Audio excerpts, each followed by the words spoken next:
If you'd like to make your NFL games a little more interesting, you've come to the right place. It's the Even Money Podcast with Ross Tucker and Steve Fezzik. Vegas, baby, Vegas. It is the Even Money Podcast presented by DraftKings Sportsbook. I'm Ross Tucker, former NFL offensive lineman, 5 teams, 7 years, bunch of media gigs now. CBS for college football, Westwood One, and the Eagles for NFL football, a boatload of podcasts. Tomorrow we'll go over the rookie quarterback dynasty rankings on the Fantasy Feast. Greg Cosell was on today's Ross Tucker football podcast. He was awesome. We'll have Andrew Brandt on Thursday's Ross Tucker football podcast. He's the host of the Business of Sports podcast. So if you like the football, you have come to the right place, rosstucker.com or wherever podcasts can be found. You can always get at me, as the kids say on social media, at Ross Tucker NFL. That's Twitter, Instagram, Facebook.com/Ross Tucker NFL, even TikTok, as I am striving to become America's next TikTok star. So that's where you get me. At Ross Tucker Pod is where we're at, Twitter and Instagram. And of course, you can always watch these shows, youtube.com/Ross Tucker NFL, or just see the highlight clips of all of the other shows. The star of this one, it's Steve Fezzik, who is hilarious, very, very opinionated on social media. He tweets a lot more than he used to at Fezzik Sports on Twitter. I've greatly enjoyed Steve coming out of his social media shell as of late. He spares no expense. He doesn't care about people's feelings. Make sure you follow him on social media. Steve, I am very, by the way, he's the only 2-time winner of the Super Bowl professional football gambling, the Super Contest at the Westgate. He was up over 60 units last year.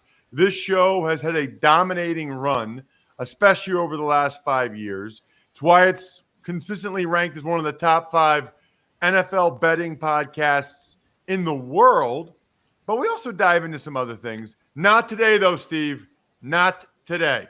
We said this last week with Warren Sharp, who was amazing. If you missed last week's episode, that was a must listen. But this week, Steve, we are diving in with our initial thoughts on the week 1 lines. Before we go there, I am seeing one and only one preseason game up at DraftKings Sportsbook right now. It's the Hall of Fame game. The Raiders and the Jaguars. Jags are getting 1 point. It's interesting that's the only preseason game up, Steve. I know traditionally you have done very well with preseason. Is this something you would care to make a wager on? I know we'll have a whole preseason episode or two as we get closer. Your thoughts on that Hall of Fame game line, if any? Yeah, the Hall of Fame game is traditionally much more of an exhibition than any other game. And because of that, you get in, get out, don't get injured. Always looked under or pass. So I would lean under the 33.5. At 34, absolutely, I would bet it. I'd also lean to the Jaguars. You know, a lot of disparity in the lines, 1-2. Remember, in preseason, Ross, 1s and 2s are really important because at the end of the game, if a team scores and they're down 1, overtime is to be avoided at all costs. Every team has gotten the memo. They go for 2 in that situation. And because of that, games land 1 all the time. So if you can get a +2, I'd take a shot with the much despised Jacksonville Jaguars. Doesn't the Hall of Fame game go under every year? Isn't it? Is that the game that there's like a 10-year streak or something crazy? Or am I thinking of something else? Yeah, the Hall of Fame game is a good under opportunity. Not every year, but it's solid. Yes. Okay. Now I'm looking at the NFL Week 1 lines. Steve, explain the calculus for people that listen to us or watch us year-round as to betting it now or waiting until we actually do the show week 1 of the season and make our bets. What are all the factors? How long they hold your money, injuries versus maybe you think you're getting the better of the line now. Just walk us through what should be a logical thought process as people decide whether or not to bet some of these week one lines that you and I may kind of like as we go through them, casually today. Yeah, so you don't want to bet early is your basic strategy. You would rather wait. Why? Two major reasons. Uncertainty. Could be key injuries that occur, free agent signings. We're really not sure yet on the teams. And secondly, time value of money. Inflation is creeping up, Ross. So if we're going to tie up our money for 4 months here, we want to be damn sure that we're getting a number that isn't going to be there won't be a better number available or even the same number available. And we just bet this 5 minutes before kickoff. That being said, we do want to bet if there's a number that we think is going to get away. And at that point, we feel pretty stupid. By example, if we're going to lay 3 on a game and we could have laid 2 earlier in the summer. So you want to get at the bets that you do think are going to move.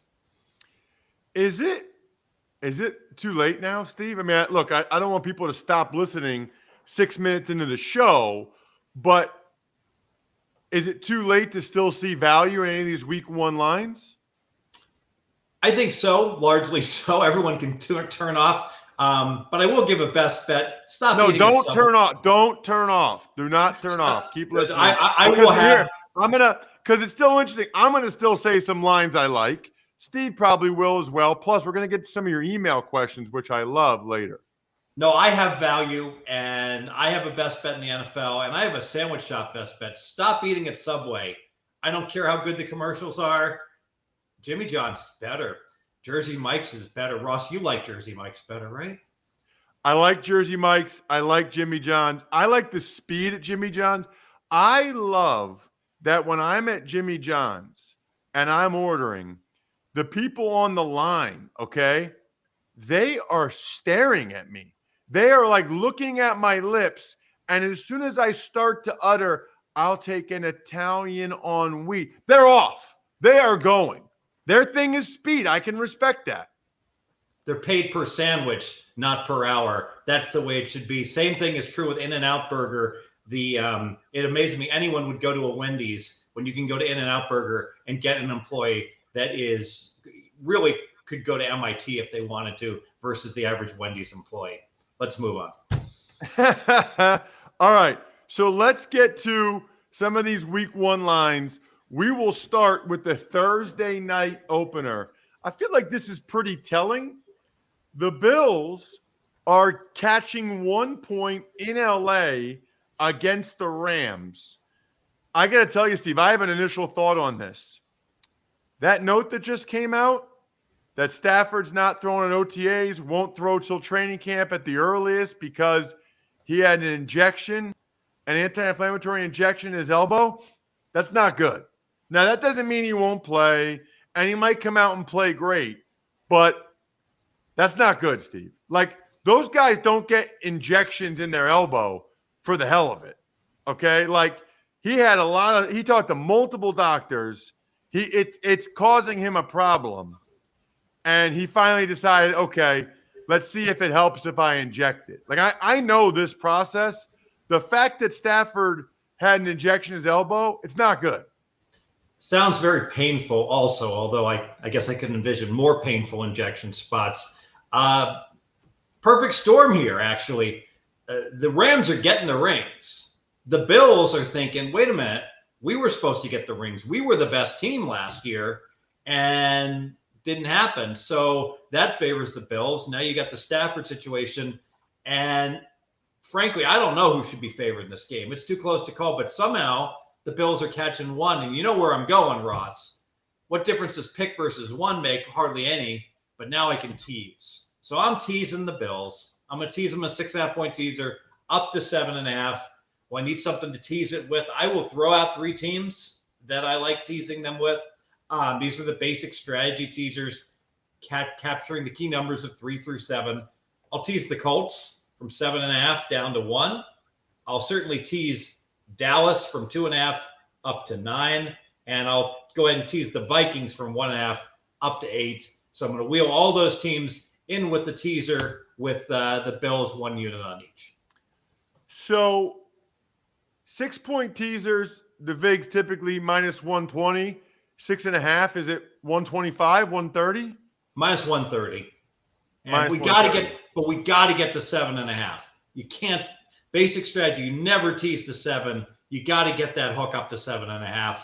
And again, I'm pretty confident the Bills are going to be a tiny favorite by the time this game kicks off, based on the current information and the fact that they're getting the one, no real value straight betting, but the teaser's where to go here. I think you just set a record, Steve. That's the first time anyone has had a teaser in May 24th. That was amazing. I like the Bills. I'll take the point. It's interesting. Why would anyone do the money line on the Bills at minus 110 if you can get that extra point? You wouldn't, because buying a half point from pick onto +1 is certainly worth more than 5 cents. So +1, minus 115 on the Bills is better than minus 110 on the Bills. Steelers are at the Bengals. Steelers are getting 6.5. I don't think they're going to be great this year, Steve. It's a lot of points to give the Pittsburgh Steelers. That's a lot of faith in your Bengals. Absolutely. And this is really the game where I think 6.5 is priced pretty close to accurate. The Bengals probably going to come back to earth a little bit, but asymmetric risk. I'm not betting Pittsburgh plus 6.5. The 7 is so important. I need 7 on this game. So we wait for 7. If it pops up, which it should, with the Bengals being a public team, then we can fire on Pittsburgh. Eagles are laying 4 at the Lions. I hate that number, Steve. I do not lay 4. I hate that number. Yeah, but I do like the Eagles and what they do. I'm going to lean Eagles. I don't, there's a subset that you get crushed if you lay points on the road week 1. And part of the reason is that these lines tend to inflate. So we're betting in May. We're not betting in September. So we're laying 4 with the Eagles. We'll probably be laying 5, 5.5 come September. So if you do like the Eagles, I would get at them now. And I know there's a place that has them as low as minus 3.5, but certainly minus 4. You're not going to do any better in September than right now. Yeah, I could only probably lean Philly. I just, anytime it's like 3.5, 4, I just feel like, to use your word, asymmetric risk. What about the Patriots getting 3 points in Miami? I did want to address the asymmetric risk. I think there is no chance, 0 chance the Eagles can ever go to 3 in this game. Maybe I'm wrong, injuries and the like. So we'll see what happens. I'm looking at the Patriots here. I don't think the Dolphins are any better than the Patriots. Call them comparable teams. I get it. Why is this line 3? Home field's not worth 3 in the NFL. Well, it is when the Pats go to Miami late in the year and they've had some historic bad performances. But I think a lot of that was because it was late in the year and they were going to South Beach after suffering through some really bad cold weather. That won't be the case here where, the game being in September, New England will be used to hot weather. I would look towards New England or pass. Yeah, I certainly would not lay the 3 points with the Dolphins. I am with you on that. Then we've got the Jags and the Commanders. Commanders are laying 4, Steve. I kind of like the Jags there. Week 1, Doug Peterson. They've got an adult in the room. Year 2 for Lawrence. Getting more than a field goal. Washington has Wentz, so I just saw through his first interception in practice to Corn Elder today. I'm kind of liking the Jags there. Although, didn't the Jags kill me last year? I think they did. These are 2 of my favorite teams in the NFL to bet against. And they're playing each other. I will pass. All right.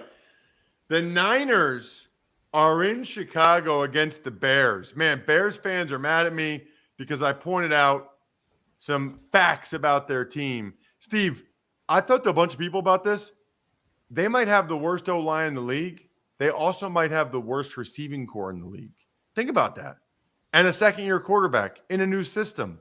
I mean, it's rough. And I think the betting line kind of shows that with the Bears getting 6.5, I would still only lean to the Niners laying the 6.5.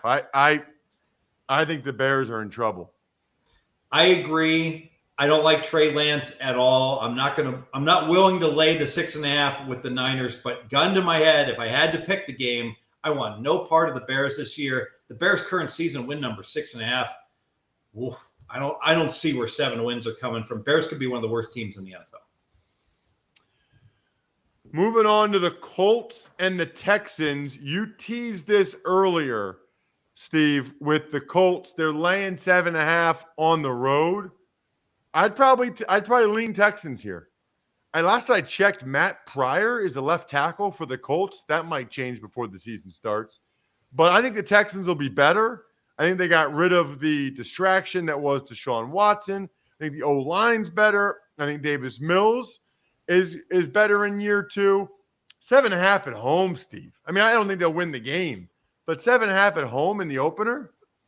Kind of feels like Indy will win a close game and everybody will win, right, Ross? I agree. At the 7.5 number, I think Houston doesn't give up. And one thing we saw from them, when they get down big, they keep trying hard for their coach. I see Indy winning a close game. Ravens are at the New York Jets. We got a lot of road dogs, Steve. A lot of road underdogs in week 1. I'm sorry, road favorites. Road favorites, home underdogs in week 1. Ravens are laying 4.5 at the Jets. That's a decent amount of respect for the Jets when you compare it to the Texans Colts line and the Steelers Bengals line. Yeah, so we got 2 buy-on teams here. The Ravens are going to win the AFC North. I want to back them whenever I can, but the Jets are going to be much improved. Obviously, they won the draft. Money's pouring in on them on their season win number. It's up to 6. So I'll pass this game. Someone's got to lose this game, and I'll bet on them probably week 2. Then we get to the Saints and the Falcons. By the way, Steve, you got to look at my tweets. Saints fans are killing me at Ross Tucker NFL because I went on Rich Eisen's show and I said that the Saints clearly think they're a lot better than anybody else does. I think they're a 500 club. I wouldn't be shocked if they won 10 games, maybe even 11. But I think they're around a 500, 8 or 9 win team. DraftKings has their season win total at 8. Saints fans came after me like I'm some type of moron, some type of hater. Steve, I said I think they're around where their season win total is. I mean, they act like with Jameis Winston, Dennis Allen, they're clearly winning the Super Bowl. They may not win the Super Bowl, but they're certainly going to win 8 games. I like over 8. They were 5-2 with Jameis Winston last year. They've clearly pressed the buy sign in terms of going for it this year. Their wide receiver core looks great. If Olave pans out, their number 11 pick in the draft. I got to tell you, I think the Saints are an average team, and I think the Falcons are easily the worst team in the NFL. And we're most certainly, this is my best bet, 3 stars. We're going to take the Saints, 3 units, minus the 4. This game will close at least 6 in September. They'll be cutting in line to lay 6 after everyone gets done doing all the research on how bad the Falcons are. Don't lay 6 in September. Lay the 4 now, then go to Jimmy's John's and get yourself some good eatings. I love it, Steve. I love it. 3 stars already. You can bet this twice, too. On games of the year, you can bet the Saints at home against Atlanta, and you could still lay -6 in some spots. Week 15, that's 3 units also. That's a game of the year that I loaded up on. That line will be 10 by the time those teams play. Atlanta's going to be terrible this year. Yeah, I would certainly lean laying the 4 points with the Saints in that one. I also, by the way, would lean to all of you to take $5 to DraftKings Sportsbook, and then you can win $150 in free bets if the team you bet on wins in the NBA, because DraftKings Sportsbook's an official sports betting partner of the NBA. Again, just download the DraftKings Sportsbook app if you haven't already. By the way, what have you been doing if you haven't already? Use promo code Ross. Bet $5 on any NBA team to win their game and get $150 in free bets if they do. That's promo code Ross, only at DraftKings Sportsbook. Minimum age and eligibility restrictions apply. And you can see the show notes if you need any more details there. All right, let's get to the late games, Steve. It's the Chiefs laying 3 at the Cardinals. I can't help but thinking there's got to be a right side of this game. I just don't know what it is. So, the Cardinals, they don't have Hopkins, and that should be a big deal. He'll be out 6 weeks. But the Cardinals always start fast. They always are ready to go to begin the season. So those two factors basically offset each other. I'm worried the Chiefs are going to wear down with all their tough games they have the first 2 months of the year. They might be looking at that schedule saying, we absolutely have to get off to a good start and win this game. I'll pass. I could only I don't know. I think the line's right. I think 3 points is good. I guess I would lean Chiefs with no DeAndre Hopkins until proven otherwise by the Cardinals. What about the Raiders getting 4 points in LA against the Chargers where there's still more Raiders fans, Steve? Well, you nailed it. There's no crowd noise advantage for the Chargers. It'll be a pro-Raider crowd. And because of that, I can only lean to Raider Nation catching the 4. I would agree. I would take the Raiders and the 4 there. Still not sold on the Chargers right tackle. Packers are laying 1.5 in Minnesota. Only 1.5 for the Packers against the Vikings, Steve. Love the Vikings teaser. All the Vikings do, Ross, is play close games and find ways to lose games that they should win, right? Well, that'll be absolutely fine when they dunk off this game and blow it. They'll still cover the 7.5 or the 8, so we'll just tease the Vikings. You think that changed at all with a new coach? Yeah, that's a great question. But Zimmer was never, a bad X's and O's coach. I think he just was too demanding of his players, and he kind of lost the locker room a little bit with the close losses. We'll see. It's possible. I'd probably lay it with the Packers. Giants are getting 6.5 in Tennessee against the Titans. A lot of these 6.5, Steve. God, I need 7. I got to have 7 on this game. It makes such a difference. Now, I know anyone watching the NBA playoffs says, hey, just pick the winner. What are you talking about, Fez? The team that wins is winning by 20 seemingly every game. But in the NFL, those half points are so important, and they really make the difference between winning and losing. 6.5 versus 7. You need 7 on the Giants. I'm way down on the Titans. I think as soon as you get 7, you can fire on the New York Giants. Yeah, I would only look to the Giants here. I think the Titans are in trouble. I don't like some of the O-line moves. I mean, their numbers with and without A.J. Brown are significant. What about the Bucs laying 2.5 in Dallas Sunday night, Steve? I'm so mad I didn't get 3 on this game. So my buddy, the Hitman, texts me. I'm doing another podcast, and he says, bet Dallas +3 ASAP, which makes sense. Dallas is a good team, and they're, being at home. Tampa should not have been laying 3, but I missed it, and I don't think it's ever coming back, and it's probably going to settle in at 2. So the next best thing is, sure, I like other teasers. We'll certainly tease the Cowboys from the 2.5 up to the 8.5 or the 9 in teasers. And should be a close game. The Tampa should be a small favorite in. Yep, I think that's the right way to go about it. Let's get to Monday night. The Monday night game, Steve, it is the Seahawks getting 4 points against Russell Wilson and the Broncos. So it's very interesting. Seattle is, the one NFL team that could still pick up a quarterback, right? What are you hearing, Ross, as far as the chances that maybe Jimmy G, maybe Baker winds up in Seattle before the season starts? Well, I think he ends up at one of them, Carolina or Seattle. I guess I kind of think Seattle's more likely because I think Jimmy G needs a place to go. and Jimmy G might end up in Carolina. So that's the dots I connect. I feel like Baker Mayfield is a Pete Carroll type of guy. So that would be my guess. I would say this, both Seattle and Carolina could very easily have different starting quarterbacks, which makes it tough to bet on them right now.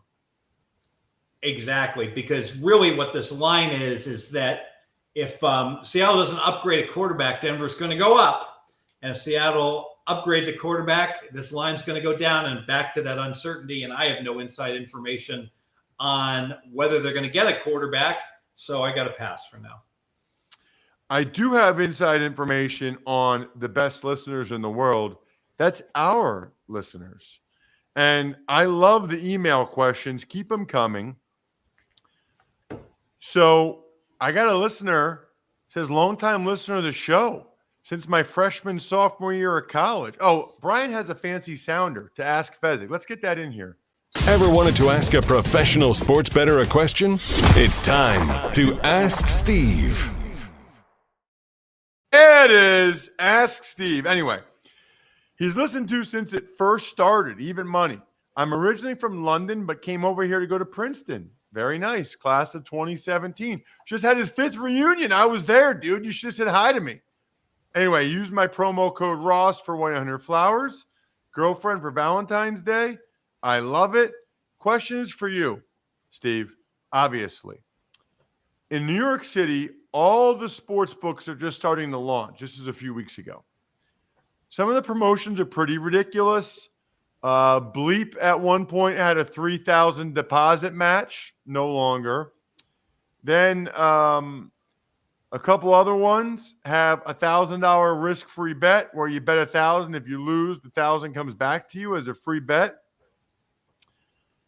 That's a sort of free bet where your stake doesn't get returned to you as cash. So if I use $1,000 free bet on an even money line, I would only get $1,000 total back as opposed to $2,000 total if I had bet using cash. My question is, how would you value that free bet in terms of cash? It's obviously worth less than $1,000 cash, but how much less? What would be your strategy for maximizing the cash you get out of this free bet? This is cheers from Simon. So this is the best question we've had a listener ask, and this is probably the most valuable answer that I'm going to give to people because I'm going to single-handedly boost your profit on these free bets from 50 cents on the dollar to 75 cents on the dollar. And bottom line is you want to bet a big underdog. Because let's say you have $1,000 free bet. Let's say you got 2 of them, Ross. In fact, let's say you've got 8 of them. Okay, so you've got 8,000 in free bets. You're probably going to go 4 and 4 if you make straight bets. You're going to get 4,000 back on that 8,000 free bets, 50 cents on the dollar. Or what you can do is you can look for big underdogs. All right, so you're going to bet like 3-1 underdogs. All right, they're not going to win very often. Probably only 2 of the 8 are going to win. But guess what happens? When they win, you're going to win 3,000 times 2. You're going to get back $6,000 instead of 4,000. Basically 75%, 75 cents on the dollar. Or alternatively, if a book lets you, you can play a 3-team parlay. Now remember, usually I'm an anti-parlay guy. This is the case where it absolutely maximizes your value. Play a 3-team parlay. For every 8 3-team parlays you play, you should win 1. Well, guess what? When you win it, though, it pays 6-1. So again, you get back 75 cents on the dollar. Never make a straight bet with a free bet. Always play a big money line or a 3-team parlay. Love it. Love that email question. That is tremendous insight, Fezzik. Simon, hopefully you can take advantage of that. That goes for everybody else, by the way.